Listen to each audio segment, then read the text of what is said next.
안녕하십니까. 수우파2와 함께 돌아온 춤 읽어주는 남자 시로입니다. 말도 많고 탈도 많았던 스맨파가 끝나고 엠넷의 차기작은 당연히 수우파2일 거라고 예상은 했지만 이미 엠넷의 온갖 명크를 다 지켜본 입장에선 그 누가 나온들 수우파1의 영광이 재현되기보단 또 이 각본질에 희생을 당할 거라는 회의감이 좀 지배적이었습니다.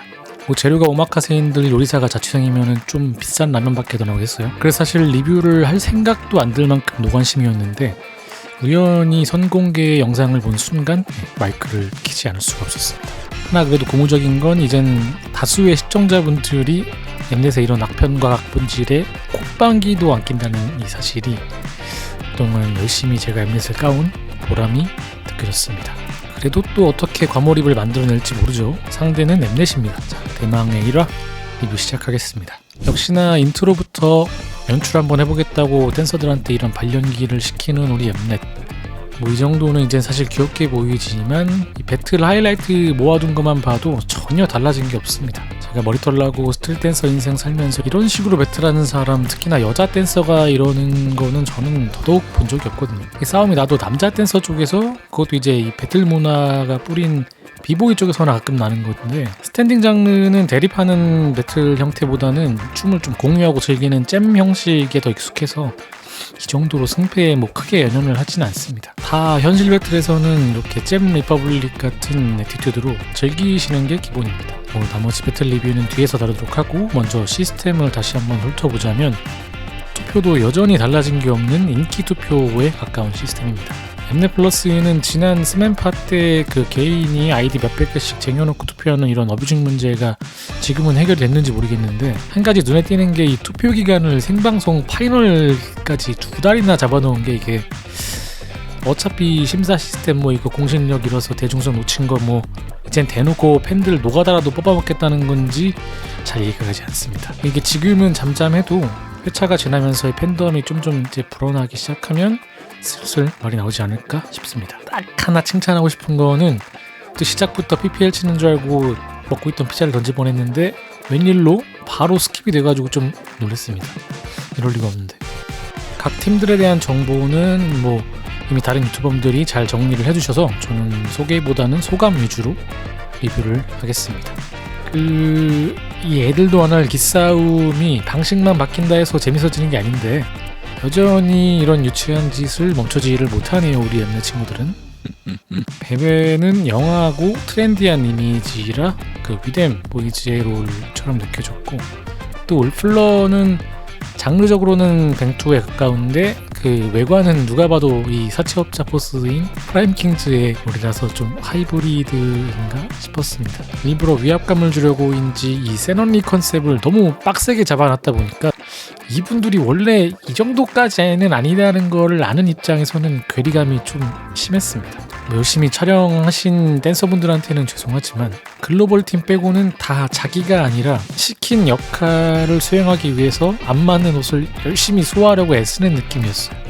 그리고 이번 시즌의 차별화인 글로벌 팀 두 팀이 있죠. 잼 리퍼블릭과 츠바킬. 이분들의 참가 소식을 듣고는 저도 방향성으로는 차라리 글로벌로 가는 게 훨씬 효과적일 거라고 생각은 했는데, 이게 아시다시피 제작진이 악명이 높은 엠넷이다 보니까 우리도 감당하기 힘든데 이 수치를 글로벌로 나눠야 한다는 게, 또 가뜩이나 해외 시청자들이 많은데 말 한마디 잘못 나갔다가는 논란이 좀 글로벌로 번질 수 있잖아요. 또 이거는 제 방상이자 뇌피셜인데, 스파킬의 경우에는 일본 팀이다 보니까 또 한일전 매치에서 한국 팀한테 국뽕 퍼포먼스를 좀 주문한다든지 하는 이런 것들이 좀 생각이 드는데, 제발 이거는 제 그냥 호들갑이길 바랍니다. 뒷담화는 이젠 그냥 방송 트레이드마크려니 하고 보는데도 이미 이전 시리즈들을 통해서 이 인터뷰들이 어떻게 쓰일지를 뻔히 인지를 하고 이런 발언들을 했을 거를 생각을 하니까 그저 이 방송을 살리기 위해서 악역을 자처하는 것 같아서 조금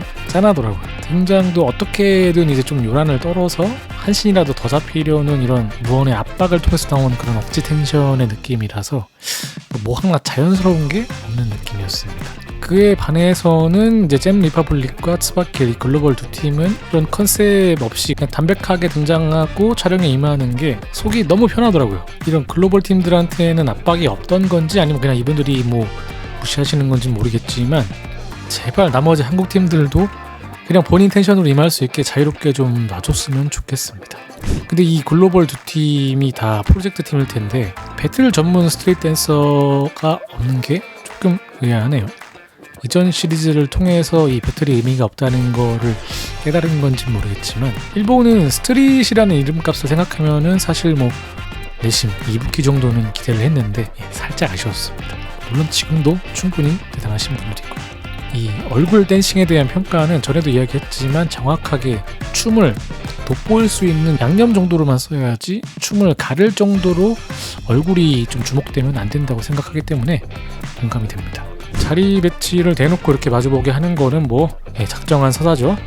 그래서 원밀이랑 디밴드앱이 좀 메인 서사인가 싶었는데 어머나 수파2는 뭐 아주 그냥 서사에 작정을 한 건지 뭐 끼워 팔기로 나온 서사가 몇 개인지 지금 셀 수가 없습니다. 이 중에 하나만 걸려라인 건지 모르겠는데 댄서들이 같은 팀을 했다가 흩어지는 경험이 아주 흔합니다.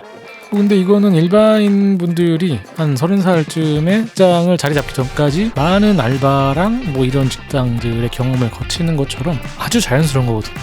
그놈의 허니제이 리에이 서사를 왜 이렇게 머리 지어가지고 아니면 뭐 새로운 걸 시도하기 귀찮은 건지 모르겠지만 이제는 뭐 카톡 씹은 거나 인스타 좋아요 안 누른 것까지 다 서사로 갖다 쓸 기세예요. 진심으로 엠넷은 이렇게 미주알 고주알 제가 나빴어요 내 편 들어주세요 하는 게 먹힐 거라고 보는 건지 다 떠나서 이런 게 먹히고 흥행이 되면 그래도 인정이라도 하겠는데 지금은 이런 것들 때문에 꾸준히 보기 싫어가지고 하락세를 타는데 왜 이렇게 고집을 부리는 건지 이해가 안 되네요. 저지는 뭐 드디어 댄서 출신 저지가 나왔다는 것만으로도 다행이긴 합니다만 여전히 아이돌 심사를 잃지 못하는 게 뭐 사실 보아님도 논란이 있었는데 션호님이 자유롭게 힘들겠죠?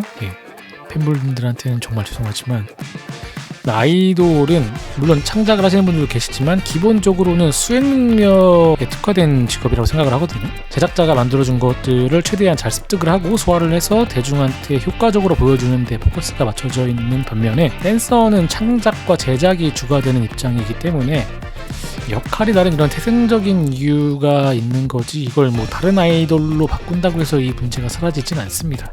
아니 이왕 수우파에서 모니카님을 이렇게 모셔올 거면 차라리 나머지 한 명도 그냥 스맨파에서 뽑아오는 게 낫지 않았을까 싶은데 스트릿 한 명, 코레오 한 명 이렇게 해서 뭐 모니카님이랑 트릭스님 아니면 뭐 립제이님이랑 백구영님 이렇게 갔다면 좀 더 낫지 않았을까 싶은 게 제 개인적인 생각입니다. 그리고 뭐 나머지 잠자리는 마이크 송이 너무 반갑긴 했지만 스페셜 저진 걸 보니까 이게 미션마다 바뀌는 것 같은데 이런저런 생각이 듭니다. 근데 배틀은 솔직히 전체적인 소감은 기싸움을 오지게 늘어놓은 거에 비해서 재미가 없었습니다. 아니 그것 때문에 훨씬 반갑이 됐다는 쪽이 맞겠네요. 그냥 먹으면 충분히 맛집인데 인스타에서 과장 광고를 더럽게 때려넣어가지고 기대감이 맛을 망쳐놓은 그런 느낌이랄까? 먼저 레디님과 바다님의 배틀은 이 뻣뻣함을 지적한 레디님 쪽에서 오히려 더 뻣뻣함이 좀 느껴졌고 바다님도 바이브는 좋았지만 그냥 준비된 40초의 느낌이 강했습니다. 그나마 제가 조금 재밌었던 건 커스팅과 왁시님의 배틀이었는데 일단 상대 지목부터 왁시님을 강한 상대로 인정을 하기 때문에 그런 상대와 붙고 싶어서 결정한 이 커스팅님이 멋있었습니다.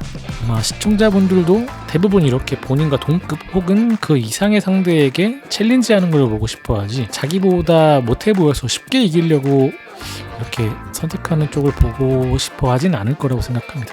또 이렇게 굳이 센 척을 하지 않아도 본인이 갖고 있는 아우라로 상대를 하는 게 훨씬 자연스럽고 보기 좋았습니다. 뭐 두 분 다 네임밸류와 실력은 뭐 제가 굳이 언급할 필요도 없을 만큼 월드클래스 레벨이지만 배틀은 확실히 왁시님이 전공이다 보니까 프리스타일 측면에서 왁시님이 늘 그래왔듯 정말 압도적인 퀄리티를 보여줬지만 커스팅님이 앞으로 기반이라 그런지 생각보다 프리스타일을 되게 잘하시는데 이게 막 배틀러처럼 큰 임팩트를 주는 한 방은 없어도 기본적으로 가지고 있는 스탯 자체가 높아서 이 기본기랑 리듬감 그리고 흐름만으로도 프리스타일 고인물인 왁시님을 상대하기에 전혀 꿀리지 않는 40초를 만들어낸 것 자체가 대단했습니다. 그런 이유에서 이 배틀이 타이가 났던 게 어느 정도 납득이 갔고 이 문제는 타이 배틀인데 이게 턴제일 때는 확실히 왁시님의 레벨이 온전히 눈에 다 들어왔는데 같이 추니까 확실히 피지컬 차이가 좀 힘을 발휘를 하는 건지 제 개인적으로는 커스트님의 댄싱이 눈을 더 사로잡았고 왁시님도 평소대로 본인 춤에 집중하는 것보다는 대응하듯이 따라간 게 패착이 되지 않았나 싶습니다. 그리고 이어지는 윤진님의 리벤지 배틀, 이게 가장 핫포테이토라고 생각이 드는 게 윤지님이 물론 이것도 각본이라고 생각하지만 너무 과몰입된 모습을 보여주는 게 또 일희일비하지 않는 커스티님과는 너무 대조적인 모습이라 괴리감을 키운 것 같습니다. 약간 커스티님은 그냥 게임인데 질 수도 있지 뭘 이렇게까지 열을 올리고 그래? 이런 느낌인데 반해 이 상대편에서는 무슨 부모를 죽인 원수 마냥 대응을 하니까 시청하는 입장에서도 이 불편한 공기가 전혀 이해가 되지 않지 않을까. 이게 차라리 그 노태현님의 리벤지를 나섰던 오천님처럼 좀 건조하게 나서던가 아니면 그 윤지님의 특유한 밝은 에너지로 차라리 리벤지를 나섰다면 훨씬 재미있게 풀리지 않았을까 하는 아쉬움이 굉장히 컸습니다. 저는 댄서지만 남자들이 스트릿 시리즈를 안 본 걸 이해를 하는 게 춤으로 싸운다는 것도 좀 낯선데 이렇게 아무도 뭐라고 안 했는데 혼자 화나 있고 막 죽일듯이 물어뜯는 이런 거를 보기 힘들어 하시는 분들이 은근히 많아요. 이런 거 싫어하시는 분들은 마찬가지로 스맨파도 똑같이 안 봅니다. 그리고 뭐 누차 말씀드리지만 이분들이 실제로 이런 사람이라서가 아니라 엠넷이 이렇게 만들어 놨기 때문에 보기 싫어지는 거니까 이건 댄서들의 문제가 아닙니다. 이런 게 그대로 춤에도 묻어나다 보니까 감정적으로 좀 초연한 커스틴이 동요 없이 자기 춤을 보여준 게 저한테도 좀 어필이 돼가지고 저는 개인적으로는 이 승부는 커스틴님 쪽 손을 들어주고 싶었습니다. 그리고 하리부님과 레드링님 배틀도 또 여기도 이제 빠갈란 서사를 우려먹는데 더 긴 말할 거 없이 여기는 그냥 이제 레드님이 눈물이 터지는 순간부터 배틀은 뭐 그냥 끝났다고 생각을 했습니다. 수우파2도 과연 전 회차 연속 눈물 방송의 기염을 토할 것인지 제가 궁금했는데 일단 1화부터 가볍게 1눈물을 기록하고 시작을 하네요. 1화가 전반적으로 좀 마네킹이 굉장히 좀 감정에 지나치게 휘둘리는 모습이 많이 비춰지다 보니까 이게 좀 안티 생성을 부추기지 않을까 하는 그런 걱정스러운 흐름이었고 이게 또 이제 역설적으로 있는 그대로 내추럴하게 보여주는 잼 리퍼블릭의 애티튜드가 팬을 끌어오는데 효과적이지 않을까 이런 생각이 들고 뭐 시켜서 한 디스겠지만 오드리님을 애기라고 평가절하 할 거면은 픽을 안 하는 게 맞지 않을까. 그러면 애랑 싸우는 게 자랑은 아니니까요, 그죠? 사실 이렇게 웃고 계신 분들이 제일 무서운데 이게 좀 확신이 든 게 이 따봉 연타 하실 때 아니나 다를까 역시 반전이 좀 있었습니다. 그래서 좀 호평이 이어지는 것 같은데 제 개인적으로는 오드리님 물론 이제 잘 추시긴 했지만 이미지가 상반되는 그런 반전 효과가 극대화돼가지고 여기에 매력을 크게 느끼는 거지 춤만 놓고 봤을 때는 사실 약간 감정 컨트롤이 좀 더 필요해 보이고 레벨이 높은 느낌은 아니었습니다. 전략이 좋았던 것 같아요. 그리고 이제 마지막 배틀인 리아킴님과 미나명님의 배틀은 뭐 사바를 이만큼 풀 때부터 그냥 이거 배틀은 안 하겠구나 생각을 했는데 뭐 이제는 하다하다 노사관계까지 서사에 끌어다 쓸 줄은 몰랐는데 이제는 좀 신선하네요. 이제 이번 1화의 희생양은 일본 팀인 츠바키인 것 같아요. 뭐 리액션으로만 쓰려고 부른 건지 서사를 이렇게 남발할 거면 그 분량으로 차라리 좀 이 팀한테나 좀 좋겠는데 앞으로 어떻게 될지 모르겠습니다. 다음 주는 개그 미션이 시작되는 것 같은데 뭐 어차피 이 예고들도 악편 천지라서 뭐 예상이 의미가 없을 테니까 굳이 예상은 하지 않겠고 단반적으로 디스가 좀 이렇게 가비님이나 인규님처럼 재미도 챙기면서 가야 되는데 수우파2에서는 그냥 기분만 나쁜 평가절하로 가득한 느낌이라 뭐가 남는 게 없어요.